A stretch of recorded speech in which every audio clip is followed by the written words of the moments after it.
ये बात बहुत ज़रूरी है कि हम सबको ना एक मकसद चुनना होता है, जिसको हम लोग इंग्लिश में कहते हैं गोल सेटिंग, GOAL। वो गोल फुटबॉल का गोल नहीं बोल रहा हूँ, वो भी एक गोल होता है जो हॉकी में, फुटबॉल में लोग खेलते हैं और गोल स्कोर करते हैं। उसी तरह से ज़िंदगी के अंदर भी जो होता है ना, एक आपको मकसद चुनना होगा। उसके अंदर छोटे मकसद होते हैं, बड़े मकसद होते हैं। छोटे मकसद ये होंगे आपके शॉर्ट टर्म गोल, जिसको बोलते हैं कि आप अभी 10th का एग्ज़ाम जो बच्चे देने वाले हैं या जो बच्चे 12th का एग्ज़ाम देने वाले हैं, उनका मकसद होगा कि भाई अच्छी तरह से पढ़ाई करो और एग्ज़ाम अच्छे नंबर से क्लियर करो आप। ये आपका शॉर्ट टर्म गोल हो गया। और लॉन्ग टर्म गोल क्या होगा? लॉन्ग टर्म गोल ये होगा कि आप लोग ज़िंदगी में क्या करना चाहोगे आगे। कुछ पढ़ोगे, कुछ कामयाबी करोगे। अगर आपको कुछ को किसने कहा कि मुझे बिज़नेस करना है, तो बिज़नेस करने के लिए भी आपको अक्ल सलीम सलाहियत होना चाहिए आपके पास में। अगर आपके पास में सलाहियत नहीं होगी, एक्सपीरियंस नहीं होगा, तो आप कुछ नहीं कर सकोगे। अच्छे कैरेक्टर के साथ में आपको पढ़ाई लिखाई और साथ में उसके गोल आपको सेट करोगे ना, तभी आप ज़िंदगी में जाके कोई मुकाम तक पहुंच सकोगे। तो इसलिए गोल सेटिंग बहुत इंपॉर्टेंट होती है। हर कोई इंसान जो है ना, देखो छोटा से छोटा इंसान भी जो है ना, कोई सोचता है कि भाई मुझे कुछ एक मुकाम हासिल करना है। कोई सोचता है कि मैं एक आर्किटेक्ट बनना चाहूँगा, कोई सोचेगा कि मुझे नर्स बनना है, कोई बोलेगा मुझे डॉक्टर बनना है, या कोई सोचेगा कि नहीं मैं कोई अच्छी पढ़ाई करके अच्छा काम कर सकूं ताकि मैं मेरे पेरेंट्स को, मेरे वालिदैन को उनकी खुशियां दे सकूं और ज़िंदगी में अपना भी अच्छा नाम कर सकूं। तो ये सब सोचने के लिए, ये गोल अदा करने के लिए आपको एक मकसद बना के चलना पड़ेगा। स्टूडेंट्स को, जब तक आप लोग अपना मकसद नहीं बनाओगे ना, तो लाइफ में कुछ नहीं कर सकोगे आप लोग। क्योंकि वक्त इतना हो गया है ना कि कंपटीशन बहुत ज़्यादा है। मैं आपको एक छोटा सा एग्जाम्पल लेता हूँ कि इंडिया के हर स्टेट के अंदर ना एग्ज़ाम्स होते हैं। जैसे पुलिस रिक्रूटमेंट का एग्ज़ाम होता है, अभी महाराष्ट्र के अंदर भी पुलिस रिक्रूटमेंट का एग्ज़ाम हुआ और हर स्टेट के अंदर होता है। उसमें आप जानते हो कि उसमें मिनिमम 12th पास होता है। मिनिमम 12th पास, HSC ग्रेजुएट जो होते हैं ना स्टूडेंट्स, उनकी हाइट, बॉडी फिटनेस वगैरह देखने के बाद में उनको सिलेक्शन होता है। लेकिन उसके लिए भी graduates, post graduates, law graduates भी अप्लाई करते हैं ये पोस्ट के लिए। और ये सिर्फ महाराष्ट्र के अंदर नहीं बात करो, हर स्टेट के अंदर ये हिसाब है। तो आप ये समझो कि कंपटीशन इतना ज़्यादा है ना कि आपको मेहनत करना पड़ेगा। जब तक आप मेहनत नहीं करोगे तो कई मुकाम पे नहीं पहुंच पाओगे। और हर अल्लाह ताला ने भी ये कहा, अल्लाह के रसूल सल्लल्लाहु अलैहि वसल्लम ने भी यही फरमाया कि आपको अगर इल्म हासिल करना है ना, तो आप उस ज़माने में कहा था कि चीन तक जाओ। अभी आपको चीन जाने की मतलब वो बोलने का मकसद ये है कि आपको अगर पढ़ाई करना है तो उसके लिए आपको जुनून होना चाहिए कि आप इल्म हासिल करने के लिए आप दूर तक जाइए और पढ़ाई कीजिए और अपने पेरेंट्स का, अपने वालिदैन का भी नाम रोशन कीजिए, अपने गली का, इलाके का, अपने मोहल्ले का नाम रोशन करो। अभी इसके साथ में हम लोग ये देखेंगे कि भाई आप लोग अभी बहुत से बच्चे 9th में है, 10th में है अभी, है ना। कोई बच्चे 10th में होंगे, कोई बच्चे 9th में है। अभी नेक्स्ट ईयर जो है ना, न्यू एजुकेशन पॉलिसी आ रही है। तो उसमें क्या होगा, उसमें ये होगा कि आपका जो अभी जो बच्चे 10th में है ये साल, उनको ये साल तो बोर्ड एग्ज़ाम देना होगा, अगले साल भी बोर्ड एग्ज़ाम देना होगा, क्योंकि बोर्ड जो है अभी 11th में चला जाएगा। ये बात बहुत ध्यान रखो, जो ये साल 10th में है उनको नेक्स्ट ईयर भी बोर्ड, 11th का भी बोर्ड आएगा कंपलसरी। जो ये बच्चे 9th में है वो, उनको 10th में नेक्स्ट ईयर बोर्ड नहीं आएगा, उनको 11th में बोर्ड आएगा। तो इस तरीके से आप लोग अभी, मैं आपको बेसिक से बात बताता हूँ पहले।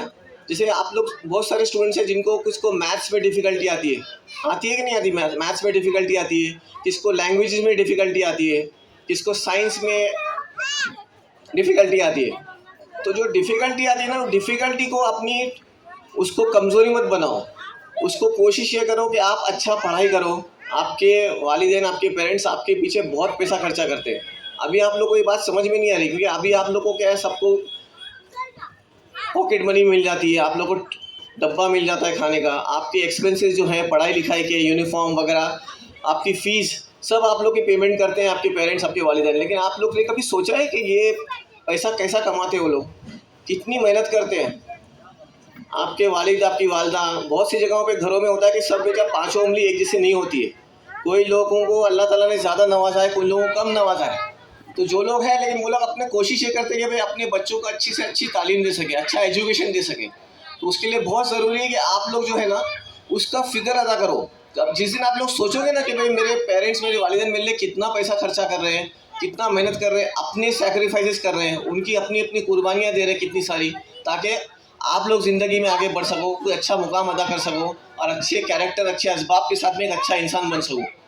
तो ये जब आप लोग सोचोगे ना, तो आपके अंदर एक चेंज आएगा, और वो चेंज आना बहुत ज़रूरी है। कि आज का हालात जो ऐसा है ना, कि मतलब स्टूडेंट जो है ज़्यादा इतने सीरियस नहीं है, पढ़ाई की तरफ भी, दूसरी तरफ भी गलत गलत आदतों में पड़ जाते हैं, गलत दोस्तों की संगत पड़ जाते हैं। टीवी, मोबाइल तो अभी कॉमन हो गया है बहुत ज़्यादा, उसके ऊपर तो मैं बोलना नहीं चाहूँगा। लेकिन एक बात बता रहा हूँ कि आप लोग पेरेंट्स भी और बच्चे भी जो हैं, वो इस बात पे ध्यान रखो कि अगर आप लोगों को कोई टीवी देखना है, मोबाइल देखना है, तो थोड़ा एक टाइम सेट करो। ज़िंदगी में अगर टाइम सेट नहीं करोगे ना, तो वक्त आपके लिए रुकेगा नहीं। वक्त, time will never stop for you, time will run away. मैं आपको मेरा प्रैक्टिकल एग्जाम्पल बता रहा हूँ कि मैंने भी आपकी तरह ही एक स्कूल में पढ़ा हूँ, गवर्नमेंट एडेड स्कूल में पढ़ के graduation, post graduation, double post graduation मैंने हासिल किया है while I was working also. और मुझे 20 ईयर्स का कॉर्पोरेट वर्क एक्सपीरियंस है। इसीलिए मैं आज आपको इस बात बता रहा हूँ कि ये बहुत कड़वी बात है, लेकिन बहुत सच्चाई की बात है। जितनी जल्दी आप लोग अगर समझ में आएगा ना, तो उतना मेहनत आप लोग शुरू करोगे। अगर आप लोग अभी स्कूल में हो या कोई 11th-12th में आया है, तो उसको भी बहुत ज़रूरी है कि मेहनत, अच्छी तरह से मेहनत करोगे तो ज़िंदगी आप लोग के लिए ईजी होगी। क्योंकि कंपटीशन जो है ना, इतना ईजी नहीं है। अगर कॉलेज में भी एडमिशन लेना है आपको, तो इतनी आसानी से एडमिशन्स नहीं मिलते हैं अभी, बहुत स्ट्रगल करना पड़ता है। बहुत से स्टूडेंट्स हमको फ़ोन करते हैं, और बहुत से पेरेंट्स भी फ़ोन करते हैं कि हमारे बेटे को एडमिशन नहीं मिला, 60% आ गया, 70% आ गया, लेकिन उनको चाहिए साइंस में एडमिशन, लेकिन उनके बच्चों का परसेंटेज इतना नहीं है। किसी को आर्ट्स में चाहिए, लेकिन परसेंटेज आया 35-38%, तो कॉलेज में, अच्छी कॉलेज में कहाँ एडमिशन मिलेगा आपको? कैसे पढ़ाई करोगे आप? अगर आपको 10th के बाद में ITI भी करना है, जैसे आपको टर्नर फिटर बनना है, किसी को कारपेंटरी करना है, ITI प्लम्बिंग करना है, उसके लिए भी कंपटीशन है। ऐसा नहीं कि कहीं भी एडमिशन आपको आराम से कहीं भी नहीं मिलेगा। ये बात आप लोग बहुत ध्यान से सोच लीजिए कि एडमिशन्स मिलना बहुत मुश्किल है। आपको उसके लिए मेहनत करनी पड़ेगी, क्योंकि सीट अगर एक है ना, तो लोग 50 हैं। उसी तरह से जैसे आप काम करने जाओगे आगे बढ़ के, तो वैकेंसी एक रहेगी, आने वाले में 20-25 रहेंगे। तो जो सबसे अच्छा रहेगा, अच्छी मालूमात जिसने हासिल किया रहेगा, जिसका स्कूल का बैकग्राउंड, स्कूल में इंफॉर्मेशन बराबर है, उनका मैथमेटिक्स वो लोग भूले नहीं है, तो वो लोग आगे कर सकेंगे अच्छा। अभी जो आप में से अंदर, मैं आपको जो बेसिक्स, जो क्वालिफिकेशंस होती हैं, जैसे 10th के बाद में भी जो बच्चे 9th में हैं या बच्चे 10th में हैं, वो लोग आगे पढ़ना चाहते हैं आगे, तो पढ़ने के लिए आपको सबसे पहला ज़रूरी है ना कि आप लोगों को तो ये मालूम होगा कि आर्ट्स की फील्ड होती है, साइंस की फील्ड होती है, डिप्लोमा करते हैं, इंजीनियरिंग करते हैं। लेकिन उसके लिए सबसे पहले जो है ना, आपके अंदर क्या सलाहियत है आपको ये मालूम नहीं है अभी। क्योंकि आप लोग जो है 15-16 साल की जो उम्र होती है ना, उसको हम लोग साइकोलॉजिकल टर्म में एडोलेसेंस की एज बोलते हैं। जो एक ऐसी उम्र है कि आप लोग 4 रास्ते पे खड़े हो, आपको वो मालूम नहीं कि मुझे कौन सा रास्ता सही जाना है। कोई ऐसा होगा ना कि जो नेक असबाब के लिए जाने वाला रास्ता है, लेकिन आपके दोस्त बोलेंगे नहीं यार छोड़ो वो बात, चलो हम पिक्चर देखेंगे, चलो मोबाइल देखेंगे, चलो यहाँ मस्ती करेंगे। लेकिन आपको वो बोलेंगे कि आप मस्जिद में मत जाओ, या आप अभी नमाज मत पढ़ो, बाद में पढ़ना, या अभी आप खेल कूद करो या टाइम पास करो, और उसमें आपका वक्त गुजर जाएगा। तो उसी तरह से हर चीज़ के लिए ना बहुत ज़रूरी है कि आपको सबसे पहला जो बच्चे भी 9th में हैं या जो बच्चे भी 10th में गए हैं, उन लोगों को ना अपना एक एप्टीट्यूड टेस्ट कराना चाहिए। बहुत सी स्कूल्स के अंदर एप्टीट्यूड टेस्ट होता है, गवर्नमेंट एडेड स्कूल्स में, और जो लोगों का नहीं होता है, तो वो लोग है ना, आप लोग बाद में, मैं ऑर्गेनाइजर्स को नंबर दे दूंगा, आप लोग उनसे कांटेक्ट कीजिए। जो बच्चे भी 9th का एग्ज़ाम भी दे चुके हैं, या जो बच्चे भी 10th में जाके 10th पास करने वाले हैं, 10th का एग्ज़ाम देंगे, तो एग्ज़ाम के बाद में आप लोग जाके अपना एप्टीट्यूड टेस्ट कराओ। एप्टीट्यूड टेस्ट वो होता है जिसमें आपको कुछ पढ़ लिख के जाना नहीं है, आपका जहन किधर चल रहा है। अभी आप 3 दोस्त बैठे हो, एक दोस्त का जहन होगा कि मुझे कुछ है ना, कुछ चीज़ बोलते हैं ना कि मुझे कुछ जुगाड़ करने में बहुत इंटरेस्ट है। कोई चीज़ होती है, लाइट ख़राब हो गई तो चलो मैं घर में लाइट बनाता हूँ, वायर जोड़ूंगा, वो करूँगा। किसी को वो चीज़ में इंटरेस्ट होता है, किसी को होता है कि मुझे मैथ्स में बहुत अच्छा लगता है, किसी को लगता है मैं लैंग्वेज में बहुत अच्छा हूँ, मेरी हिंदी लैंग्वेज अच्छी है या मेरी उर्दू लैंग्वेज अच्छी है। तो हर एक का इंटरेस्ट अलग होता है, हर स्टूडेंट का इंटरेस्ट अलग होता है, एक जैसा नहीं होता है। तो आप लोग जो है अपना एप्टीट्यूड टेस्ट ज़रूर कराना 10th के एग्ज़ाम के बाद में। और जो बच्चे 12th का साइंस का एग्ज़ाम देते हैं, उनके लिए भी एप्टीट्यूड टेस्ट बहुत ज़रूरी होता है। तो उससे क्या होगा ना, आपको एक इशारा मिलता है कि आपको किस तरफ जाना है। जैसे क्या होता है, बहुत से हम लोग जो है ना इस्तिखारा करते हैं, इस्तिखारा करना सुन्नत है। उससे क्या होता है, आपको you are taking a divine inspiration from Allah कि आपको कौन सी चीज़ में काम करना चाहिए, आप मैं पढ़ाई करूँ या कुछ काम करूँ। तो उसी तरह से जो पढ़ाई के लिए आप सोचते हो ना कि भाई मेरे को भी समझ में नहीं आ रहा है कि मैं कौन सी पढ़ाई करूँ, किस फील्ड में मैं जाऊँ आगे, मेरे लिए कौन सा लाइन अच्छा है। आपको ऐसा लगेगा कि नहीं मेरा जो फ्रेंड कर रहा है ना मैं वही पढ़ाई करूँगा, तो ऐसा नहीं होता है। आपके फ्रेंड का इंटरेस्ट कुछ और होगा, आपका इंटरेस्ट कुछ और होगा। हर एक इंसान जो होता है ना, हर एक इंडिविजुअल का इंटरेस्ट अलग होता है। जैसे मैं अपनी बात बताता हूँ, मेरे फ्रेंड्स थे, मेरे वालिदैन थे, वो लोग चाहते थे कि मैं साइंस में पढ़ाई करूँ, लेकिन मेरा साइंस के अंदर कोई सब्जेक्ट्स में इंटरेस्ट नहीं था, इसीलिए मैंने साइंस की फील्ड सिलेक्ट नहीं किया। उसी तरह से आपके अंदर भी होगा कि कोई लोग जो होंगे जिनका मैथ्स अच्छा है, जिनका साइंस अच्छा है, तो वो लोगों के लिए अलग लाइन होती है। कोई बच्चे होते हैं जिनका मैथ्स कमज़ोर है, तो जिनका बच्चे मैथ्स कमज़ोर है उससे ये मतलब नहीं कि ज़िंदगी ख़त्म हो गई, आपको कोई करियर नहीं आगे। अगर जिनका मैथ्स कमज़ोर भी है तो वो दूसरी फील्ड, उनके लिए ऐसा होता है कि उनके अंदर दूसरी कोई खूबी होती है, कोई अच्छी क्वालिटी होती है, दूसरी अच्छी क्वालिटी होती है, उनकी लैंग्वेज स्किल्स अच्छी होती है, जो अच्छा बात कर सकते हैं। जैसे बच्ची अभी आके इन्होंने नात पढ़ा, तो ये बहुत बड़ी बात है कि स्टेज के ऊपर आके सबके सामने पढ़ना, ये कॉन्फिडेंस जाहिर होता है। अभी आप में से बहुत से बच्चे होंगे जो वहाँ बैठ के बातें कर रहे होंगे, देख रहे होंगे, एक दूसरे से बात कर रहे होंगे, लेकिन जो स्टेज पे खड़े रह के जो बात करते हैं ना, जो इन्होंने भी यहाँ पे बात की, उसके लिए कॉन्फिडेंस मिलना चाहिए आपके अंदर। तो कॉन्फिडेंस कब बढ़ेगा, जब आप मेहनत करोगे ना, जब भी आपके अंदर कॉन्फिडेंस बिल्डअप होगा। तो उस तरह से वो लोग भी जो है कुछ अच्छा अपना करियर बना सकते हैं।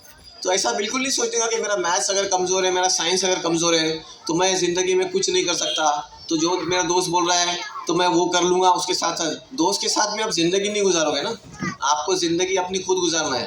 आपके वालिदैन अलग हैं, आपके दोस्त के पेरेंट्स अलग हैं, आपके घर में रिस्पॉन्सिबिलिटीज़ अलग होगी, आपके दोस्त के घर में अलग रहेगी, हर एक के घर में अलग मामला होता है। तो आपको जो क्या आपके लिए अच्छा है, आपको वो पढ़ाई करना है। भले से आपका दोस्त दूसरी फील्ड में जा रहा हो, दोस्ती अपनी तरफ होती है, पढ़ाई अपनी तरफ होती है। और अभी आप लोग की उम्र ऐसी है ना कि आप लोग अगर जितना जहन पढ़ाई की तरफ दोगे, तो उसका आपको उसका नतीजा जो है ना इंशाल्लाह 4-5 साल के बाद मिलेगा।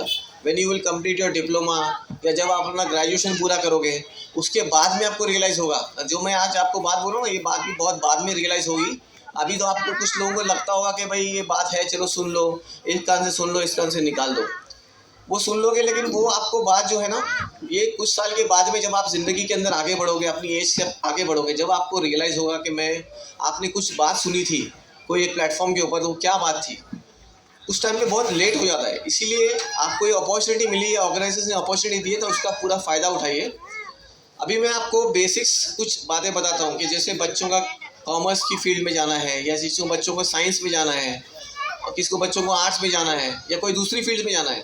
तो एक बात ये भी बता दूं कि देखो, आप लोग ने सुना होंगे कि कोई डॉक्टर बनता है, कोई इंजीनियर बनता है, कोई आर्किटेक्ट बनता है, कोई पायलट बनता है। हर कोई जो है ना ज़िंदगी में, ये हर कोई 3 से 4 चीज़ नहीं होती है, बहुत सारी अलग अलग फील्ड्स होती है जिसमें आप आगे जाके अपनी ज़िंदगी में अच्छा करियर बना सकते हो। बहुत सारी अपॉर्चुनिटीज़ होती है आपको। और बहुत सारे ऐसे लोग हैं जिन्होंने पढ़ाई करके धीरे धीरे पढ़ाई किए, डिप्लोमा पहले किए, उसके बाद में डिग्री किए, पार्ट टाइम काम किए, और पढ़ाई करके फिर आगे गए।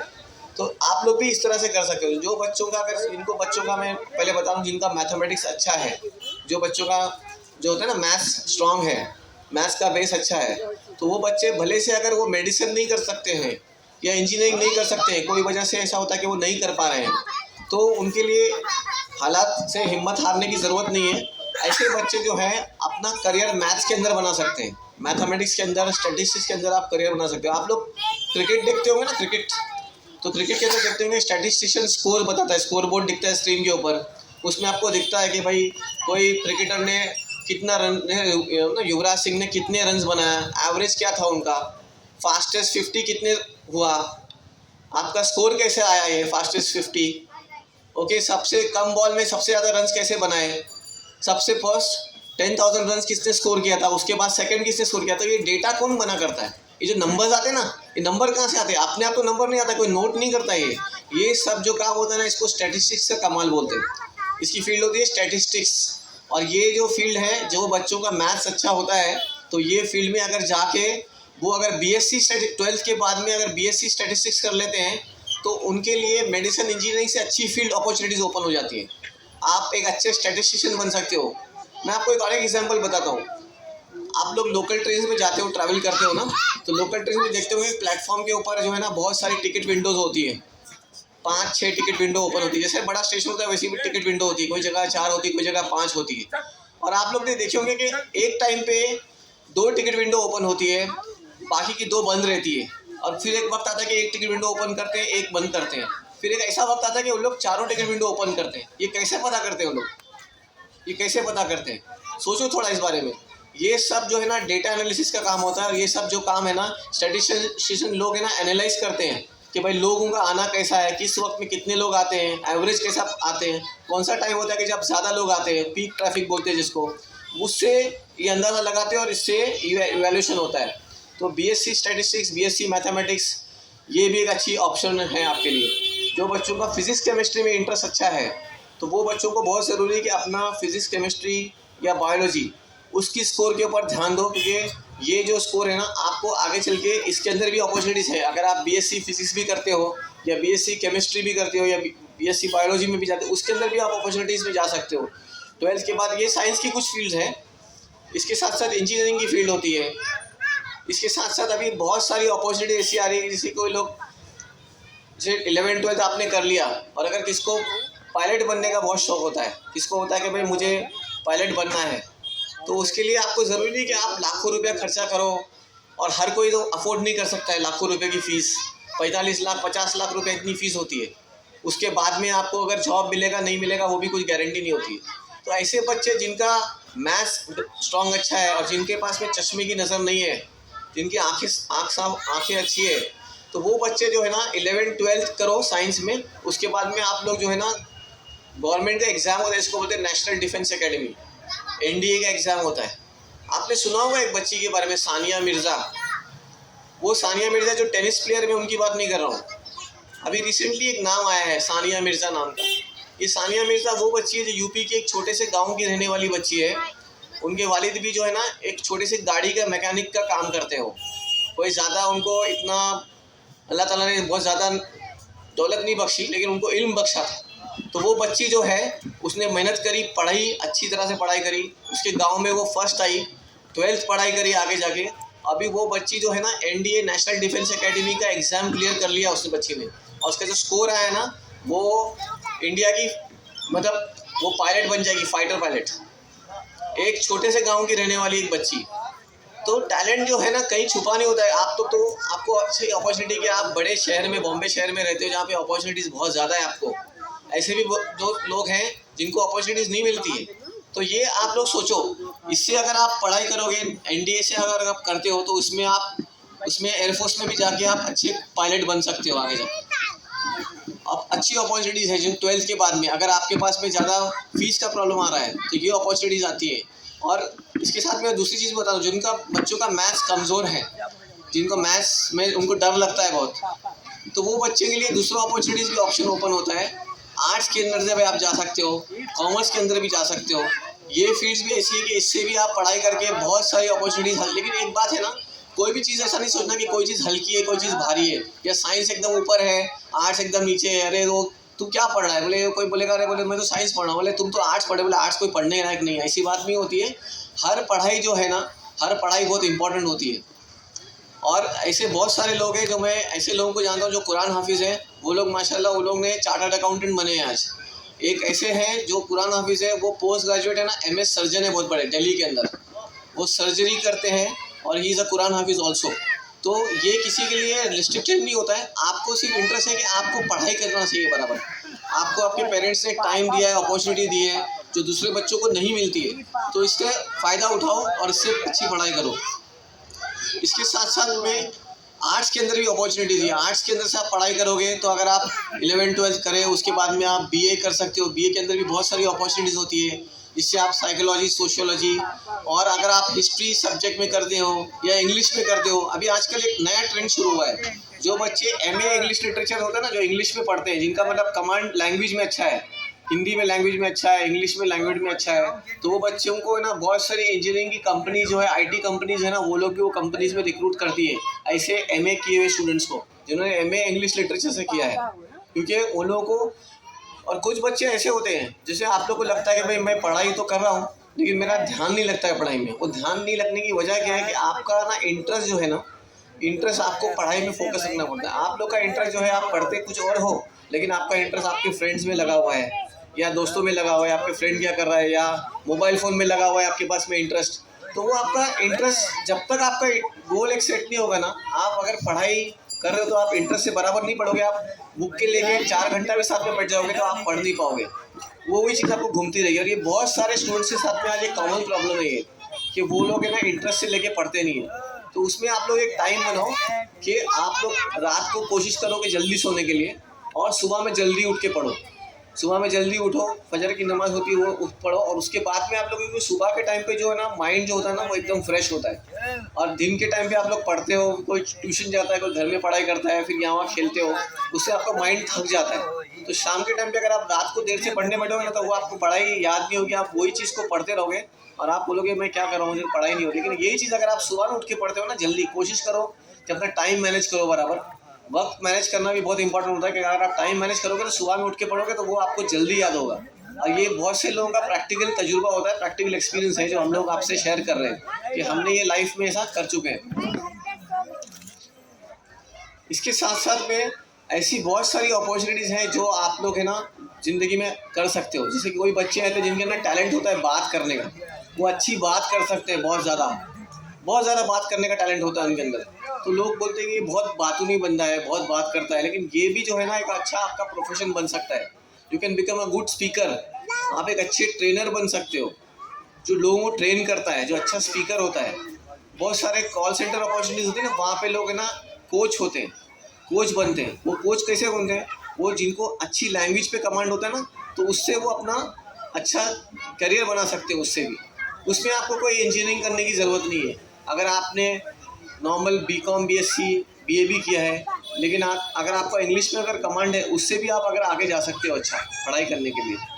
उसी तरह से कोई बच्चे जो साइंस पढ़ रहे हैं 11th-12th, और उसके बाद में आप लोग कोर्स होता है कि DMLT जिसको बोलते हैं, डिप्लोमा इन मेडिकल लैब, उससे आप लोग जो टेस्टिंग होती है ना, बहुत सारी टेस्टिंग करते हैं, ब्लड टेस्ट, यूरिन टेस्ट कराते हो, ये चीज़ भी आप इससे भी सीख सकते हो।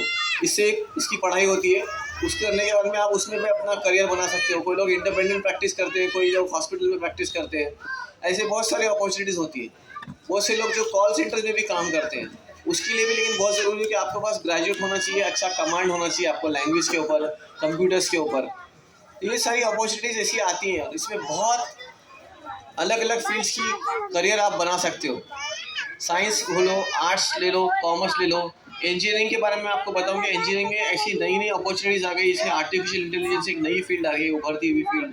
डेटा साइंस की एक फील्ड है जो मैकेनिकल इलेक्ट्रिकल को उन्होंने भी एक अलग मुकाम रह गया, लेकिन ये लोग अपना एक अलग फील्ड आगे बना लिए। तो ये सब भी अपॉर्चुनिटीज़ आपको मिलेगी। फोकस ये है कि आप अच्छा फोकस रखो, तो उससे आप आगे पढ़ाई कर सकते हो। वो बहुत से बच्चे होते हैं जो लैंग्वेजेस में अच्छे रहते हैं या आर्ट्स जिन्होंने पढ़ते हैं, तो आपके लिए गवर्नमेंट सर्विस भी एक अच्छी अपॉर्चुनिटी होती है। जैसे कि अगर आपका बैकग्राउंड अच्छा है, आपने पढ़ाई अच्छी की, तो आप महाराष्ट्र पब्लिक सर्विस कमीशन से भी एग्ज़ाम देते हो। यहाँ पे बहुत सारे ऐसे स्टूडेंट्स हैं ना जो लोग MPSC पास करके सेल्स टैक्स ऑफिसर बन गए, बहुत सारे लोग फ्रॉम डिफरेंट कम्युनिटीज़। उसी तरह से सिविल सर्विसेज का एग्ज़ाम होता है, जिसमें भी बहुत सारे स्टूडेंट जो है ना, अभी बहुत सारे बच्चे, 1-2 बच्चे, लास्ट ईयर का ऐसा बच्चा है जो कुरान हाफिज़ था, उन्होंने 2022 में जो है ना सिविल सर्विसेज टॉप किया इंडिया में।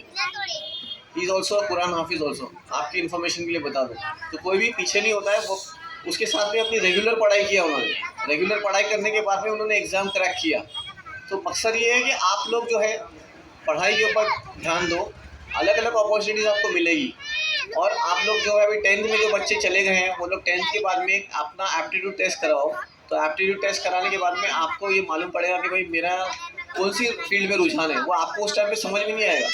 आपको जो सामने जो टेस्ट लेते हैं ना, वो लोग आपका इवैल्यूएशन करेंगे, और इवैल्यूएशन करने के बाद में आपको आपके पेरेंट्स के साथ में बिठाएंगे, वो लोग बात करते हैं और वो आपको बता दें कि भाई आपके बच्चे का इंटरेस्ट जो है ना, ये पर्टिकुलर फील्ड में इंटरेस्ट है, अगर इसमें जाएगा तो इसके लिए ये ज़िंदगी में अच्छा काम कर सकेगा या अपना करियर अच्छा बना सकेगा। ज़रूरी नहीं कि आपका दोस्त जो कर रहा है मैं वही काम करूं। जैसे पहले आपको बताया, दोस्त का इंटरेस्ट कुछ और होगा, आपका इंटरेस्ट और होगा, क्योंकि हर एक इंसान जो है ना, हर एक इंसान का इंटरेस्ट अलग अलग होता है। हर इंसान अलग होता है, हर एक की सोच अलग होती है, हर एक का जहन अलग होता है। तो उसी तरह से आपका इंटरेस्ट भी अलग है। सिर्फ ये है कि आपको अपना इंटरेस्ट को पहचानना है। You have to identify your own interest, कि आपका इंटरेस्ट किधर जा रहा है, कौन सी जगह पे आपका इंटरेस्ट जा रहा है, वो आपको जानना बहुत ज़रूरी है। जब तक आप वो करियर के बारे में मालूमात नहीं करोगे और वो अपना, तो ज़िंदगी की आपकी पहली सीढ़ी होगी। जो बच्चे अभी 9th में हैं या जो 10th में बच्चे आ गए हैं, वो 10th का एग्ज़ाम देने के बाद में अपना एप्टीट्यूड टेस्ट दीजिए, और जो बच्चे 12th में हैं अभी, वो भी अपना एप्टीट्यूड टेस्ट दीजिए।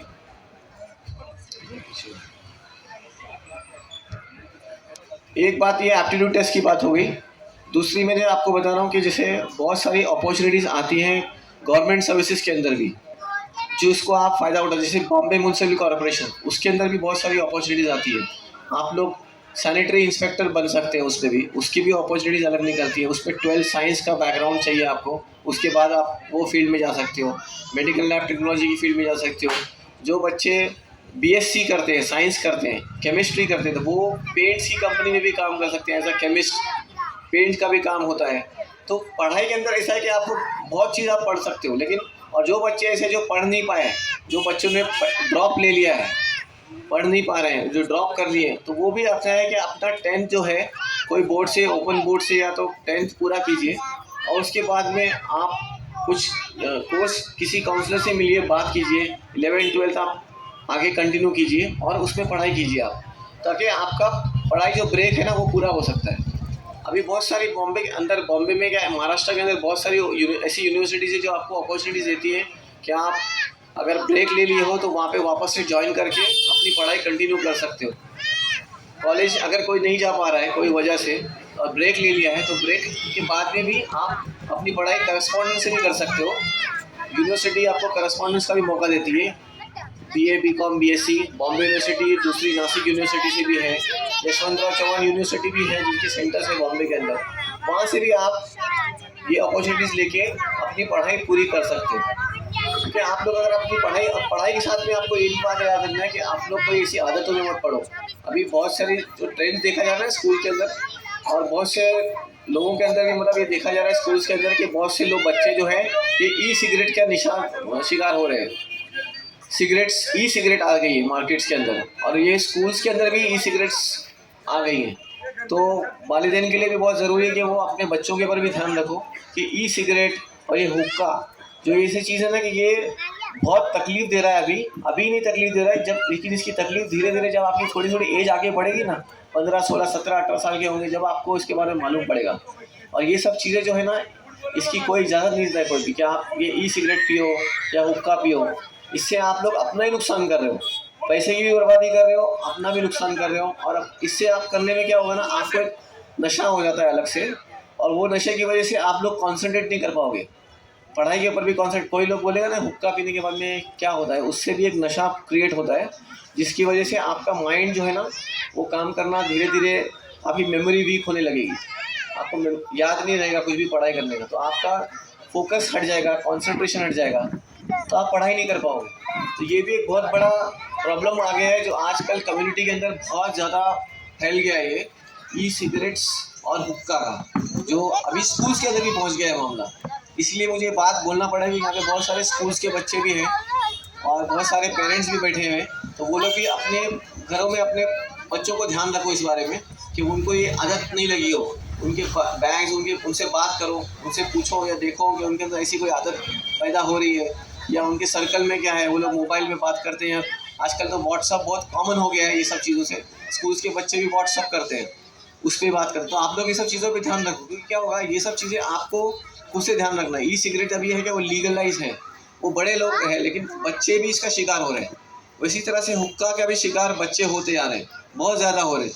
अभी उसके ऊपर इन्फोर्समेंट हो सकता है आगे चल के गवर्नमेंट भी इन्फोर्समेंट लेके आ जाए, लेकिन आज जो ये मामला चल रहा है ना, ये बहुत बड़ा फितना बन गया है जो हर कम्युनिटी के अंदर फैल गया। और ये बच्चों शिकार होने की वजह से वो लोग पढ़ाई छूट रही है, पढ़ाई से दूर होते जा रहे हैं बच्चे, और उसके बाद में क्या होता है, वो करियर से ब्रेक ले लेते हैं, फिर बाहर घूमने लग जाते हैं यहाँ वहाँ पे, और फिर वो गलत आदतों में पड़ जाते हैं, गलत दोस्तों में पड़ जाते हैं, संगत बिगड़ जाती है, उसकी वजह से वो रास्ता भटक जाते हैं ऐसे बच्चे।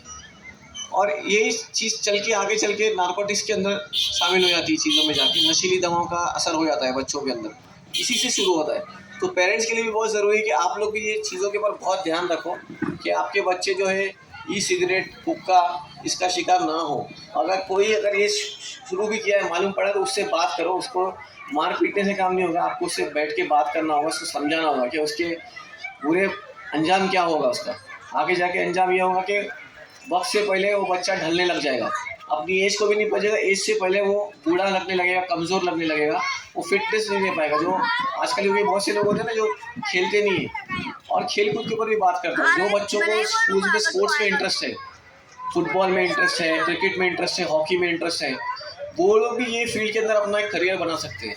उसकी भी पढ़ाई होती है आगे। आप इस फील्ड के अंदर भी आफ्टर 12th 11 12th आप कोई भी फील्ड से पढ़ो, आर्ट्स कॉमर्स साइंस है, इसमें भी स्पोर्ट्स मैनेजमेंट का भी पढ़ाई होती है। वो पढ़ाई करने के बाद में भी आप ये फील्ड के अंदर भी आप आगे जा सकते हो। तो अपॉर्चुनिटीज़ बहुत सारी आपके लिए ओपन रहती है। ऐसा नहीं कि अगर आप कोई पढ़ाई करिए तो उसके बाद में क्या कर सकूँगा, ऐसा नहीं है। बहुत सारी पढ़ाई है।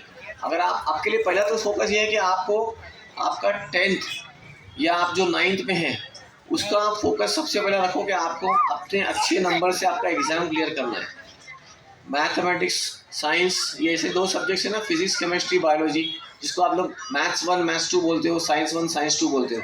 तो इसमें बहुत ध्यान रखो कि अगर आपको कोई चीज़ में डिस्टर्ब आता है या कोई चीज़ समझ में नहीं आती तो अपने टीचर से पूछो या कोई अपने फ्रेंड से पूछो, अपने डाउट्स सॉल्व करो। डाउट सॉल्व करोगे तो ही आपका डाउट मतलब आपका एग्ज़ाम में आप जो क्वेश्चंस आएंगे उसका आप सही तरह से आंसर कर सकोगे। वरना अगर आपको डाउट रह गया तो ये डाउट आपका फ्रेंड उसको भी मालूम नहीं होगा। तो आप बेस्ट है कि आप अपने टीचर से पूछो ये चीज़ों के बारे में, तो आपका अच्छे नंबर्स आएंगे तो आप आगे जाके जैसे आपको एडमिशन लेने के लिए भी ईजी हो जाएगा।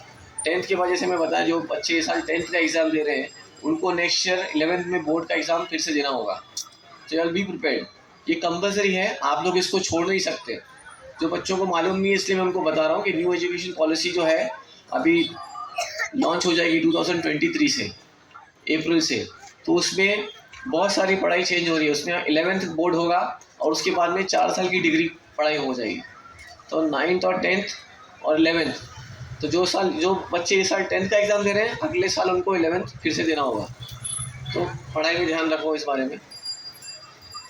हम लोग अभी ये चीज़ बताऊंगा, जैसे मैंने आपको आर्ट्स साइंस कॉमर्स के बारे में बताया, डिफेंस सर्विसेज के बारे में मैंने बताया, गवर्नमेंट के भी बहुत सारे एग्ज़ाम्स होते हैं। और इसी के साथ साथ जो बच्चे 11 12 कर लिए हैं और उनको बातचीत करना अच्छा लगता है, लोगों को किसी को घूमने अच्छा लगता है, तो वो अपनी पढ़ाई के साथ साथ कुछ सेल्स का भी काम कर सकते हो। सेल्स का भी काम कर सकते हो, जैसे कोई होता है ना मोबाइल का सिम कार्ड बेचना, ये काम करना। अगर आप लोगों के अंदर बातचीत करने की सलाहियत अच्छी है, अगर आप स्मार्ट हो, बात कर सकते हो, सामने वाले को कन्विंस कर सकते हो, तो आप लोग पढ़ाई भी करो, अपनी पढ़ाई कंटिन्यू रखो और उसके साथ में थोड़ा वर्क एक्सपीरियंस लो। क्योंकि ये वर्क एक्सपीरियंस जो है जब आप लोग का ग्रेजुएशन पूरा हो जाएगा उस टाइम में ये जो वर्क एक्सपीरियंस है ना आपका, ये बहुत काउंट होगा। क्योंकि उस टाइम पे जब क्या होता है, जब लोग जॉब के एप्लीकेशन के लिए जाते हैं ना, हमारे पास लोग आते हैं, बहुत सारे लोग आते हैं इंटरव्यूज़ के लिए, तो हम लोग उनका देखते हैं कि भाई उनका तजुर्बा कितना है। अगर हमारे पास में कोई एक ऐसा स्टूडेंट आया जो एवरेज रहा है पढ़ाई में लेकिन उसके पास वर्क एक्सपीरियंस बहुत अच्छा है, तो उसका वर्क एक्सपीरियंस जो है ना वो काउंट करता है। वो भले से उसने 12th के बाद में पढ़ाई किया और 12th के बाद में काम भी कर रहा है, पढ़ाई भी कर रहा है और 12 13 14 15 वो कर रहा है। क्योंकि बहुत से बच्चे ऐसे होते हैं ना वो जो सिर्फ पढ़ाई करते हैं, बाद में कॉलेज के स्कूल के बाद में आने के बाद में वो टाइम पास करते हैं, यहाँ वहाँ घूम रहे हैं, उसमें अपना वक्त गुजार देते हैं। तो ये वक्त जो है आप लोग कोई काम पकड़ो, अच्छी जगह काम करो, उससे आपको अच्छा तजुर्बा मिलेगा, वर्क एक्सपीरियंस मिलेगा और ये आपके लाइफ में आगे जाके काम आएगा। और इसी तरह से जैसे मैथ्स का फंडामेंटल्स में बता रहा हूँ आपको, हम लोग बहुत से स्टूडेंट्स होते हैं ना इंजीनियरिंग स्टूडेंट्स, उनका इंटरव्यू करते हैं, जब हम लोग उनको कुछ बेसिक क्वेश्चन पूछते हैं ना 11th और 12th के लेवल के, वो लोग भूल जाते हैं। क्यों भूल जाते हैं बोले तो क्योंकि उनका फंडामेंटल स्ट्रॉन्ग नहीं होता है। जो बुनियाद होती है ना, जो आपने स्कूल में पढ़े हो, वो उनको याद नहीं होता है, वो भूल जाते हैं। तो इसलिए बहुत ज़रूरी है कि आपको अपनी बुनियाद जो है ना, बुनियाद बहुत मजबूत बनानी है। जैसे कोई इंसान होता है, जो कोई हाफिज़ कुरान होता है ना, वो बच्चे पढ़ाई करते हैं तो वो लोग अपनी पढ़ाई भी करते हैं, वो पूरा सारा याद कर लेते हैं ना, तो उनको जब आप नींद में से भी उठा के पूछोगे ना तो वो बराबर पढ़ के जवाब देंगे। क्यों? क्योंकि उन्होंने मेमोराइज़ कर लिया उन्होंने। आप लोग को स्कूल में पढ़ने का मौका मिल रहा है, आप लोग चलो वो नहीं पढ़ाई कर रहे हो, तो आपके लिए भी अपॉर्चुनिटी है कि आप लोग भी अपनी मेमोरी को जो है ना मजबूत करने के लिए आप लोग ये सब चीज़ें किया करो। पढ़ाई में ध्यान दो, फोकस करो, अपने जो डाउट्स है डाउट्स को क्लियर करो, ताकि आप लोग जब आगे करियर में आगे जाओगे, जब आपको कोई क्वेश्चन पूछेगा तो उसका जवाब आप ठीक तरह से दे पाओगे। इंजीनियरिंग के बारे में आपको मैंने बताया। आर्ट्स के अंदर भी मैं आपको कुछ बातें बताता हूँ कि बहुत सी लड़कियाँ भी होती हैं, यहाँ पे बहुत सारी लड़कियाँ स्टूडेंट्स भी हैं जो आई हुई हैं, तो उनके लिए भी होता है कि बहुत से लोगों को 12th के बाद में टीचिंग का जॉब भी करना होता है, तो वो लोग डीएड भी कर सकते हैं 12th के बाद में, और लड़के भी डीएड करते हैं, तो उससे उनको गवर्नमेंट अपॉर्चुनिटीज़ मिलती है। लेकिन कोशिश ये करोगे, अगर आप डीएड नहीं कर रहे, अगर आपने बीए कर लिया है तो उसके बाद में बीए बीएड भी कर सकते हो। कॉलेज के अंदर भी आपको जाके उसका एग्ज़ाम होता है, लेकिन उसके लिए पोस्ट ग्रेजुएशन होना ज़रूरी है, या एमए किए हो या एमकॉम किए हो, एमएससी किए हो। तो नेट सेट का एग्ज़ाम होता है, नेशनल एलिजिबिलिटी टेस्ट और स्टेट एलिजिबिलिटी टेस्ट। ये अगर आप NET SET दोगे तो ये कॉलेज में एडमिशन्स के लिए, कॉलेज में आपको जॉब के लिए बहुत अच्छा अपॉर्चुनिटी मिलती है। तो इसी के बाद आप कर सकते हो नेट सेट। तो इसके लिए बहुत ज़रूरी है कि आप लोग पहले ग्रेजुएशन पूरा कीजिए और उसके बाद में कीजिए। और आर्ट्स के अंदर भी बहुत से बच्चे हैं, जो लड़कियां जो है वो आर्ट्स सब्जेक्ट लेती है उनके शौक़ के लिए। तो आर्ट्स में जो पढ़ाई कर रही हैं उनके लिए मैं आपको बताऊं कि आर्ट्स के अंदर भी एक सब्जेक्ट है जिसको बोलते हैं साइकोलॉजी। इस साइकोलॉजी जो एक ऐसा सब्जेक्ट है ना, जिसमें आज की तारीख में जो पूरे दुनिया के अंदर जो इतना टेंशन लोगों को आ गया है, छोटे छोटे बच्चों भी जो है ना वो साइकोलॉजिकल स्ट्रेस के अंदर आज रहते हैं मशगूल। उनको समझ में नहीं आ रहा तो वो स्ट्रेस में चले जाते हैं, उनके वालिदैन परेशान होते हैं कि क्या करना। तो उस टाइम पे जो है ना ये साइकोलॉजिस्ट जो है ये काम आता है। तो उसके लिए ज़रूरी होता है कि आप लोग साइकोलॉजी का सब्जेक्ट लो, और साइकोलॉजी का सब्जेक्ट जो है वो भी आसानी से नहीं मिलता है। उसके लिए आपकी 11, 12, 13, 14 की जो है ना सब्जेक्ट्स देखी जाती है, और फिर आपको ग्रेजुएशन लेवल में वो सब्जेक्ट आपको मिलता है, क्योंकि वो हर जगह अवेलेबल नहीं है और हर कॉलेज में अवेलेबल नहीं है। तो ऐसे सब्जेक्ट्स आप लेके पढ़ोगे तो आपको करियर बहुत अच्छा मिलेगा। साइकोलॉजी का सब्जेक्ट हो गया, सोशियोलॉजी का सब्जेक्ट हो गया। अगर आप लोग ने हिंदी से पढ़ाई की हो, हिंदी ऐसा सब्जेक्ट लेके सब्जेक्ट्स वो किए हो, उर्दू ऐसा सब्जेक्ट लेके आप BA स्पेशलाइज कर रहे हो, या इंग्लिश लिटरेचर से कर रहे हो, उसके बाद में भी आप जर्नलिज्म की फील्ड में जा सकते हो पोस्ट ग्रेजुएशन करने के बाद में। या आप राइटर, कंटेंट राइटर जो होते हैं, आजकल देखोगे ना इंटरनेट के ऊपर बहुत सारी, आप कोई भी साइट ओपन करते हो तो उसमें बहुत चीज़ लिखी होती है। वो कौन लिखता है वो चीज़ें? जैसे कि आप कोई वेबसाइट ओपन करते हो, याहू की वेबसाइट ओपन करें या फेसबुक ओपन करें, उसमें बहुत कुछ चीज़ें लिखा होता है, अच्छी अच्छे हुर्फों में लिखा होता है, उसको बोलते हैं कंटेंट। और कंटेंट राइटर जो है ना वो ज़रूरी नहीं कि वो ग्रेजुएट ही हो, वो अगर 12वीं पास लड़का भी या लड़की भी हो ना तो वो भी एक कंटेंट राइटर अच्छा बन सकता है। उसके लिए ज़रूरी है कि आपकी लैंग्वेज के ऊपर कमांड आपको अच्छा है, आपका जहन अगर साफ है तो आप अच्छा कंटेंट राइटर भी बन सकते हो, और उससे भी लोग है ना बहुत अच्छी तरह से हलाल रोज़ी कमा रहे हैं कंटेंट राइटर बनने के बाद में भी।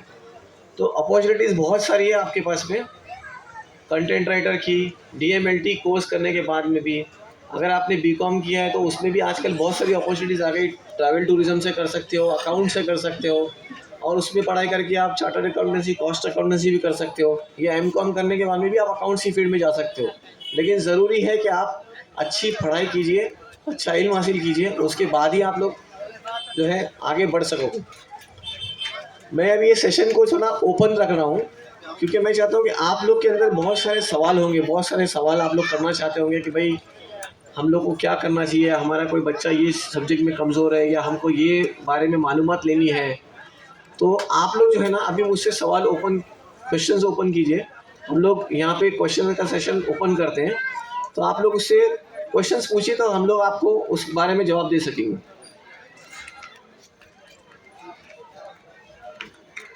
इनको माइक्स देना, आप लोगों को जिसको क्वेश्चन ओपन करना है वो आगे आ जाओ, तो क्या माइक्स रहेंगे, आप लोग उस माइक पे आप लोग क्वेश्चन कर सकते हो,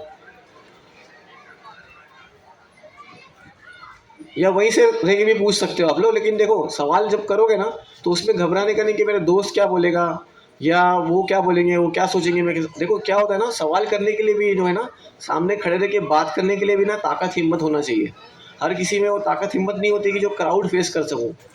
वो क्राउड फेस करने के लिए भी ताकत हिम्मत होना चाहिए। आप खुद के सवाल करोगे ना तो उससे आपका स्ट्रेंथ आपके अंदर बढ़ेगी, कॉन्फिडेंस आएगा कि भाई मैंने कुछ सवाल किया, कुछ पूछा मैंने। तो अभी आप लोग क्वेश्चंस पूछिए।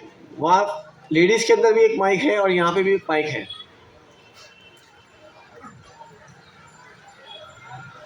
ताकि उससे क्या होगा, हमें भी अंदाज़ा मिलेगा कि आप लोग के माइंड में क्या क्वेश्चंस आ रहे हैं, तो हम लोग फिर उस बारे में ज़्यादा आपको बता सकें।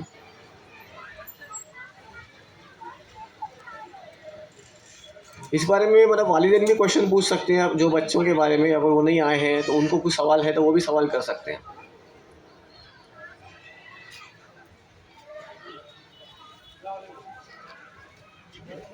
ये दोस्त, हेलो, अस्सलाम हाँ, वालेकुम। आपका नाम बताइए। सर मेरा नाम अशरफ कुरैशी है, मेरी बच्ची 7.5 साल की है, ठीक है, वो सेकंड में है। लेकिन उसका ना पढ़ाई में बहुत होशियार है, लेकिन वो मोबाइल में इतना इन्वॉल्व हो गई है ना, तो उसको अभी कितना भी कोशिश कर लेना वो पढ़ नहीं रही है। तो उसके लिए अभी क्या करोगे सर? देखो ये जो बात है ना आपकी, ये आज का बहुत कॉमन प्रॉब्लम बन गया है, बहुत आम बात। क्योंकि क्या हो रहा है घरों में, एक बुनियादी बात बताता हूँ आपको मैं, कि जैसे छोटा कोई बच्चा बड़ा होने लगता है ना, 6 महीने का 7 महीने का, तो माँ बाप या घर में कोई जो बड़े रहते हैं ना, वो लोग सोचते हैं कि चलो उसको मोबाइल फ़ोन हाथ में दे दो और वो अपना खेलता रहेगा या खेलती रहेगी। और लोग खुश होते हैं कि देखो मेरा बच्चा जो है ना, इतना छोटा बच्चा मोबाइल चला रहा है। और ये जो है ना, ये आदत पड़ने जैसी है, ये एक एडिक्शन है एक किस्म का।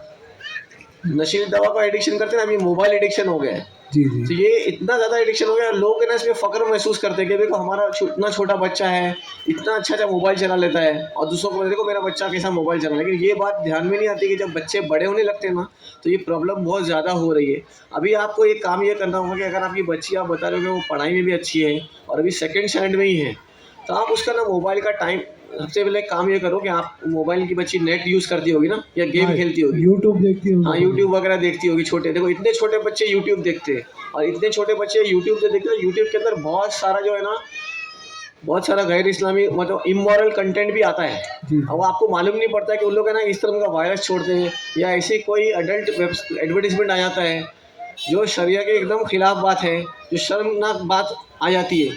आजकल ये सब जगह छोड़ा जा रहा है ताकि बच्चे जो है ना उसकी आदी हो जाए, देख के आदी। तो इसके लिए बहुत ज़रूरी है आपको कि आप है ना नेट जो है ना, नेट सेटिंग में जाके नेट एक्टिविटी बंद कर दो या उसमें टाइम डाल दो, तो इतना ही डेटा चलेगा। तो क्या उसके बाद में आपके बच्चे का जो है ना वो नेट यूज़ करने का फिर वो बंद हो जाएगा। उसको बच्ची को जो है थोड़ा समझाओ कि भाई देखो अब अगर हम पढ़ाई भी करेंगे और खेलेंगे, क्योंकि आप है ना एकदम से अगर उसको हटाओगे ना, तो वो बच्ची हटेगी नहीं। आपका फ़ोन छोड़ेगी तो आपके घर में किसी और का फ़ोन होगा, वो फ़ोन लेगी। तो वो उनको लगेगा हाँ मेरी चलो बच्ची है, दे दो फ़ोन। तो ये बात आपको घर में समझाना होगा। तो नेट जो है, आप नेट यूज़ करना, नेट को जो है ना उसको ऑफ़ कर दो, क्योंकि बच्ची को बताओ मत। और हर चीज़ जो है ना बच्चों को नहीं बताना कि क्या चीज़ होता है, कैसा ऑफ़ कर देने का, सेटिंग में जाके नेट बंद कर दो तो इंटरनेट नहीं चलेगा। तो बच्ची उसको धीरे-धीरे समझाने का, देखो स्कूल में भी पढ़ाई होती है, तो ये पढ़ाई अगर आप करोगे तो जैसे आप आगे कोई अच्छा बन सकोगे। कोई अच्छी-अच्छी उनको अच्छी चीज़ों के बारे में बताओ कि जैसे कोई अच्छे बन गए, तो ये कैसे बन के आए, आगे कैसे बने ये बच्चे। अच्छे जब पढ़ाई करोगे, थोड़े से अच्छे पढ़ाई अच्छे आप तरह से ही करोगे, तो आपको उसको ना बहुत सारी ज़हनसाज़ी करनी पड़ेगी बच्चों को। क्योंकि अगर आपकी बच्ची इतनी छोटी उम्र में है, अगर आपने ये आइडेंटिफ़ाई कर लिया प्रॉब्लम, तो ये बहुत अच्छी बात है कि ये प्रॉब्लम जो है ना, लोग 8वीं 9वीं तक जाते हैं ना, उसके बाद में ऐसा होता है कि इन लोगों को ना फिर साइकोलॉजिस्ट के पास जाना पड़ता है कंसल्टेशन करने के लिए। उसमें माँ-बाप का भी बहुत पैसा बर्बाद होता है और बहुत टाइम भी बर्बाद। लेकिन जब तक बहुत देर हो चुकी थी, तो आपने बात जो है बहुत जल्दी आइडेंटिफ़ाई कर लिए। तो इस तरह से नेट आप बंद कर दो, वो थोड़ा चिड़चिड़ाएगी, वो करेगी, गुस्सा होएगी थोड़ा, उसको बर्दाश्त करो थोड़ा, उसको भी समझाओ। जब अच्छा मूड आता है तो समझाइए उस तरह से। और दूसरी चीज़ें दीजिए उसको, जैसे खेल-कूद में उसका ध्यान वो करिए, जैसे खिलौने होते हैं, खिलौने दीजिए, या कोई दूसरी चीज़ें बोलना कि आजकल क्या हो रहा है, लोग जो है ना मोबाइल छोड़ के खिलौने खिलौने वगैरह छोड़ दिए। लोग क्रिकेट, फुटबॉल ये सब नहीं खेलते, खो-खो नहीं खेलते हैं।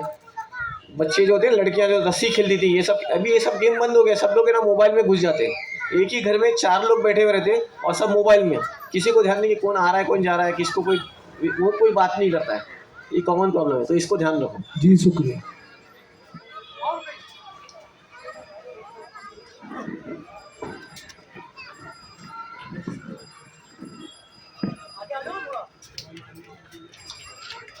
आप लोग आगे आके क्वेश्चंस पूछ सकते हो। अस्सलाम वालेकुम, मेरा नाम रुकैया शेख है और मैं सिद्रा स्कूल से हूँ। तो मैं ये कहना चाहती हूँ, मैं 2023 में एसएससी बोर्ड एग्ज़ाम देने वाली हूँ। तो हम बच्चों का ये रहता है ना कि 10th के बाद कौन सी फील्ड चूज़ करें। इंटरेस्ट तो हमें बहुत सारी चीज़ों में रहता है, बट समझ नहीं आता हम करें क्या, कौन सी फील्ड चूज़ करें। देखिए आपके सवाल जो है ना, इसका जवाब मैंने थोड़ी देर पहले ही दिया था। आप अपनी स्कूल में बोलिए कोई, आप लोग का जब एग्ज़ाम नज़दीक है ना, अभी फरवरी मार्च में एग्ज़ाम होगा आपका, अभी दिसंबर ख़त्म हो गया, अभी आपको प्रीलिम्स के लिए छुट्टी रहेगी ना, टाइम भी ना रहेगा आपको। तो अगर आप लोग के स्कूल में अगर है ना, आपके टीचर्स या प्रिंसिपल जो है ना, कोई साइकोलॉजिस्ट को बुला सके, करियर काउंसलर को, वो लोग जो है ना, एप्टीट्यूड टेस्ट होता है, मैं ये ऑर्गेनाइज़र को एक नंबर दे के जाऊँगा। तो आप लोग है ना, चाहिए तो स्कूल में बुला लीजिए, और आप लोग या तो आपका एग्ज़ाम हो जाने दीजिए अभी। अगर आप लोग पढ़ाई कर रहे हो तो एग्ज़ाम पहले पढ़ाई कर लो, उसके बाद में जो है ना आप लोग अपना एक एप्टीट्यूड टेस्ट दीजिए। तो एप्टीट्यूड टेस्ट से क्या होगा, उसमें ना बहुत सारे क्वेश्चन होते हैं। जैसे उसमें लिखा होता है कि मुझे कलर करना अच्छा लगता है, या मुझे घूमना अच्छा लगता है, तो आपको अच्छा लगता है नहीं अच्छा लगता है, यस नो में जवाब देना होगा, उसमें कोई पढ़ के आके जवाब नहीं देना होगा। तो इस तरह से बहुत सारे सवाल होंगे और आपको एक घंटा 1.5 घंटे के अंदर उसका जवाब देना होता है। टाइम लिमिट होती है, उसका टाइम लिमिट में आपको एग्जाम का आंसर मतलब क्वेश्चन पेपर का आंसर भरना होगा, खाली आपको लिखना होता है, कुछ चीज़ नहीं समझ में तो पूछ लेने का। तो एप्टीट्यूड टेस्ट जब दोगे ना, उसके बाद में आपका जहन खुलेगा कि भाई फिर उसके बाद में क्या होता है, एप्टीट्यूड टेस्ट देने के बाद में जो जो काउंसलर ने जो टेस्ट ने जो आपका जिन्होंने टेस्ट लिया है ना, वो लोग आपको नेक्स्ट डे बुलाते हैं आपके पेरेंट्स के साथ में, या आपके गार्डियन जो भी हैं, आपके चाचा मामू जो भी है, या आपके पेरेंट्स हैं, उनके सामने बुलाएंगे, उनका पेपर आपको बताएंगे और आपको बताएंगे भाई आपकी कौन सी लाइन में आपका ज़्यादा इंटरेस्ट है, या मैथमेटिक्स अच्छा है आपका, या आपका वोकल सब्जेक्ट अच्छा है, या आपका क्रिएटिविटी स्किल्स बहुत अच्छी है आपके अंदर, आपकी ड्राइंग अच्छी है, या आपका हुनर ये क्रिएटिव है आप, तो वो फील्ड में जाने के लिए वो आपको एक रास्ता बताएंगे। तो वो रास्ते से ना आपका जहन इंशाल्लाह खुल जाएगा, तो उससे आपको अपने करियर सिलेक्ट करने के लिए बहुत अच्छी हेल्प मिलेगी। तो इसलिए आप सब लोग जो है ना एप्टीट्यूड टेस्ट ज़रूर करो आपके एग्ज़ाम के बाद में। अभी आप उसके ऊपर ध्यान मत दो, अभी आप लोग अपना रेगुलर पढ़ाई करो, जो आपकी रेगुलर स्टडीज़ है रेगुलर स्टडीज़ करो, और 10th के बाद में एप्टीट्यूड टेस्ट दो। मैं ऑर्गेनाइज़र को एक नंबर दे के जाऊँगा, डॉक्टर काजिम मलिक का, वो साउथ बॉम्बे में उनका सेंटर चलता है भिंडी बाज़ार में, तो वहाँ पे आप लोग अपॉइंटमेंट लेके जाके वहाँ पे अपना एप्टीट्यूड टेस्ट दे सकते हो। उसमें एक नॉमिनल फ़ीस वो लोग लेते हैं, बहुत हाई फ्लाइंग फ़ीस नहीं है उनके यहाँ पे, लेकिन उससे आपको जहन अब खुल जाएगा आपका 10th के बाद में।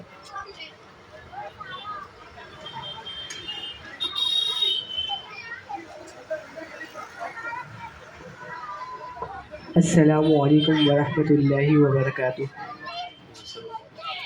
आपका क्वेश्चन पूछिए। सर मुझे ये क्वेश्चन पूछना था कि मराठी सब्जेक्ट में अगर फोकस करना है, मतलब उसमें थोड़ी बहुत डिफ़िकल्टीज होती है, तो फिर स्टडी कैसे किया जाए, किस टाइम पे किया जाए, और फ़ोन वगैरह पे मतलब 1 मिनट के ले लो तो फिर उस पर फ़ोन छूटता ही नहीं है, मतलब प्रोक्रेस्टिनेट बहुत होता है वो सब पे। आपके 2 क्वेश्चन हैं, देखो एक सवाल के अंदर जो मैं समझ पा रहा हूँ कि एक है कि आपको मराठी लैंग्वेज समझने में डिफ़िकल्टी हो रही है। हाँ। दूसरा क्वेश्चन ये है जो एक भाई ने पूछा था अभी कि आप मोबाइल अगर हाथ में लेते हो तो मोबाइल से आपका ध्यान नहीं हटता है ना, मोबाइल पढ़ाई पे ध्यान छूट जाता है, मोबाइल में या तो गेम देख रहे हो, यूट्यूब देख रहे हो, या कुछ देख रहे हो, उसी में ध्यान लगा रहता है आपका। तो आपके 2 क्वेश्चन हैं। फर्स्ट क्वेश्चन जो है ना, मैं इस बात पे आने ही वाला था कि मराठी एक ऐसा लैंग्वेज जो है ना, क्योंकि हम लोग सब महाराष्ट्र में रहते हैं, तो महाराष्ट्र में रहने के हिसाब से मराठी अभी कंपलसरी लैंग्वेज है स्कूल में, थर्ड लैंग्वेज है। अगर आप उर्दू मीडियम स्कूल से भी तो थर्ड लैंग्वेज है, इंग्लिश मीडियम स्कूल से भी तो थर्ड लैंग्वेज है आपको, इंग्लिश है ना, इंग्लिश हिंदी मराठी या उर्दू आपको अंदर उसमें एक मराठी सब्जेक्ट कंपलसरी है आपको, 50 मार्क्स का होता ही होता है, बराबर। तो मराठी लैंग्वेज आप छोड़ नहीं सकते, और बहुत से लोगों को मराठी पढ़ने में डिफ़िकल्टी आती है, समझने में डिफ़िकल्टी आती है बेसिकली। उसके लिए बहुत ज़रूरी है कि आप लोग है ना, एक वेबसाइट होती है जिसका वर्ड डिफ़िकल्ट होता है, आपको आपके घर में अगर मोबाइल फ़ोन है किसी के पास में, तो एक ऐप होता है जिसको बोलते हैं शब्दकोश.com, शब्दकोश.com। अगर कोई मराठी डिक्शनरी नहीं रख पा रहा है, सबसे बेस्ट होता है कि अगर आपको कोई चीज़ समझना हो ना तो डिक्शनरी रिफ़र करो। अगर आपके पास डिक्शनरी है, जैसे अगर इंग्लिश में है, अगर आप उर्दू मीडियम से पढ़े हो और अगर इंग्लिश में आपको कोई कमांड हासिल करना है तो आप इंग्लिश की डिक्शनरी रखो, उसी तरह से मराठी भी। लेकिन बहुत से लोग है ना मराठी डिक्शनरी नहीं लेते हैं, बहुत से लोगों को मालूम ही नहीं होता है कि मराठी लैंग्वेज में भी डिक्शनरी होती है। तो आपको अगर कोई वर्ड नहीं मिल रहा है, जैसे आपको कोई पैराग्राफ लिखना हो, है ना, लेखन करना होता है आपको, तो उसमें आपको वर्ड नहीं आते, तो बहुत ज़रूरी है कि आप जो है ना इंग्लिश जो मराठी की जो टेक्स्ट बुक जो पढ़ते हो ना, उसको खाली रटो मत, उसको समझ के पढ़ो, वो समझेंगे। वो अभी आप कौन सी क्लास में हो? 10th में हो, तो अभी आपने जितना भी आपके पास टाइम है, आप जो भी आप रिवाइज करोगे ना, तो टेक्स्ट बुक जो है उसको जो चैप्टर पढ़ते हो ना, वो चैप्टर को पहले चैप्टर को पढ़ो, उसको समझो, उसमें पीछे आपको इंपॉर्टेंट वर्ड दिए होते हैं। अगर आपको वर्ड नहीं समझ में आ रहा है, तो अगर आपको कुछ चीज़ समझ में नहीं आएगी तो आप आगे ही नहीं बढ़ पाओगे ना, फिर आपका इंटरेस्ट छूट जाएगा और आपका ध्यान मोबाइल में चला जाएगा, बोलेंगे चलो छोड़ो उसको, मैं मोबाइल में जाता हूँ। तो आप जो वर्ड डिफ़िकल्ट है ना, वो शब्दकोश.com में जाके उसका मीनिंग ढूंढो, या गूगल के ऊपर भी मीनिंग डालो, बहुत सिंपल होता है, ट्रांसलेट टू मराठी, इसको वर्ड डालो, ट्रांसलेट टू इंग्लिश, कोई वर्ड आ गया आपको नहीं समझ में आ रहा है, संबोधना एक वर्ड है, आपको समझ में नहीं आ रहा, मैं एग्जांपल दे रहा हूँ, तो उसका वर्ड नहीं है तो उसको डालो ट्रांसलेट टू इंग्लिश, तो आपको उसको इंग्लिश में उसका मीनिंग मिल जाएगा, बहुत ईजी है। उस तरह से आप करो। और दूसरी चीज़ ये है कि आपको देखो फोकस, मैंने बताया ना कि ये एक प्रॉब्लम हो गई जो बहुत सीरियस प्रॉब्लम है। मोबाइल जो है आपको टाइम मैनेज करना पड़ेगा बेटा, अगर आप टाइम मैनेज नहीं करोगे तो कुछ नहीं कर सकोगे, हर चीज़ के लिए टाइम होता है। जैसे आप नमाज़ पढ़ते हो उसका टाइम होता है, स्कूल जाते हो उसका टाइम होता है, तो आपको जो पढ़ाई करनी है ना, तो पढ़ाई के लिए भी आपको वक्त निकालना पड़ेगा। अगर आप वक्त नहीं निकालोगे, मोबाइल में रहोगे ना, तो मोबाइल में ऐसा है ना कि वो एक शैतान, एक डेविल, एक ईविल बोल सकते हो उसको, कि वो इतना फैल गया है कि वक्त आपका इतना निकल जाएगा कि आपको मालूम ही नहीं पड़ेगा कि टाइम कैसा गया मेरे पास में, और फिर जब आँख खुलेगी जब लेट हो जाएगा बहुत। तो इसलिए अपना टाइम मैनेज करो कि अगर आपको मोबाइल देखना ही देखना है तो 10-15 मिनट आप टाइम दो, भाई इतना टाइम मैं देखूँगा, और उसके बाद में आप बंद करके अपनी पढ़ाई करो। ये आपको खुद से अपना फोकस अपने आप पे करना पड़ेगा, अपने आप से बात करना पड़ेगा कि मुझे ऐसा करना है। एक तरीका एक सिंपल बताता हूँ, अपने घर में, सबके घर में आईना रहता है ना, उससे, ये आप सबको मैं बता रहा हूँ, एक बहुत सिंपल एग्जांपल है, जो अगर एक साइकोलॉजिस्ट के पास जाओगे तो वो बहुत बड़ी फीस लेके आपको ये ट्रिक बताएंगे, और ये ट्रिक मैंने अपने आप पे खुद कर चुका हूँ, इसलिए मैं आपको शेयर करता हूँ। ये ट्रिक ऐसी है, इससे आपको कॉन्फिडेंस बिल्डअप होगा, और आपकी बहुत सारी जो जहन में वसवसे आते हैं वो भी निकलेंगे। आप लोग है ना, आईने के सामने खड़े रहिए, और आपको जो भी सब्जेक्ट के बारे में मालूमात है ना, वो आप आईने में देख के पढ़ो, आईने में देख के पढ़ो उसको, और लैंग्वेज में बात करो। तो उससे, और किसी को घर में बोलो कि भाई आपका लिप रीडिंग कैसा है, मूवमेंट कैसा है, आपका लिप रीडिंग कैसा हो रहा है, आप थोड़ा सा बोलो, या आपको अगर कोई चीज़ में पढ़ाई करना है, कोई चीज़ कमज़ोर लग रही है, तो उसके बारे में बात करो थोड़ा। तो वो बात करोगे ना, उससे क्या होगा ना, आपको एक कॉन्फिडेंस भी बिल्डअप होगा कि आप किसी के सामने जाके कॉन्फिडेंटली बात कर सकोगे। जो मैं आज स्टेज के सामने खड़ा हूँ, इस तरह से बात कर रहा हूँ ना, मैंने भी एक्सरसाइज कर चुका हूँ अपने आप पे, और ये एक्सरसाइज मैं 1-2 सिविल सर्विसेज के लोगों को भी बताया, जो लोग आज माशाल्लाह IAS ऑफिसर्स बन गए हैं। तो इसलिए ये एक्सरसाइज करो, इससे आपको एक कंसंट्रेशन बढ़ेगा आपका, और फिर उसके बाद में आप बुक लेके पढ़ाई करो। Okay, thank you sir.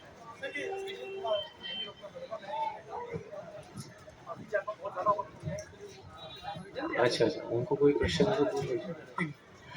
Nadeem sir का मतलब जो सेशन है उसका टाइम जो है वो इस वक्त जो है वो हो चुका है, और कुछ बहुत इम्पोर्टेंट अगर क्वेश्चंस हमारे सिद्रा स्कूल की तरफ से हैं तो वो तशरीफ़ लाएं, अगर अगर वो चाहे तो, वरना सर आपके पास खुद आ रहे हैं इंशाल्लाह, आप उनसे डायरेक्ट मुलाकात कर सकते हैं और वो सवालात कर सकते हैं। अब मुफ्ती साहब तशरीफ़ ला चुके हैं, मुफ्ती मोहम्मद अली शाह कादरी साहब मेरे रूबरू हैं, मेरे सामने हैं, और मैं बिला ताखीर जो है अब्दुल अजीज़ और मोहम्मद हारून साहब को पेश कर रहा हूँ। मैं जनाब मौलाना दिलशाद फारूकी साहब का थोड़ा वक्त बात के लिए प्रिजर्व कर रहा हूँ, क्योंकि अब्दुल अजीज़ और मोहम्मद हारून भाई काफ़ी देर से इंतज़ार कर रहे हैं, तो मैं उनसे गुजारिश करता हूँ कि वो जल्द ऊपर तशरीफ़ लाएँ और नाते रसूल मकबूल सल्लल्लाहु अलैहि वसल्लम। और जिस किसी को भी नदीम सर का मोबाइल नंबर हासिल करना हो और इनका सेशन अपने स्कूल्स में या ट्यूशन्स में कराना हो, तो इंशाल्लाह वो आप मुझसे रब्ता कायम करें, इंशाल्लाह ये सेशन इंशाल्लाह हम वापस कंटिन्यू करेंगे। जितने लोग इस सेशन के लिए ख़ास तशरीफ़ लाए हैं, मैं उनका बहुत तहे दिल से जो है शुक्रिया अदा करता हूँ। अल्लाह ताला हमारे आने को कबूल फरमाए। आइए बिला ताखीर अब्दुल अजीज़ और मोहम्मद हारून भाई। सलाम अलैकुम।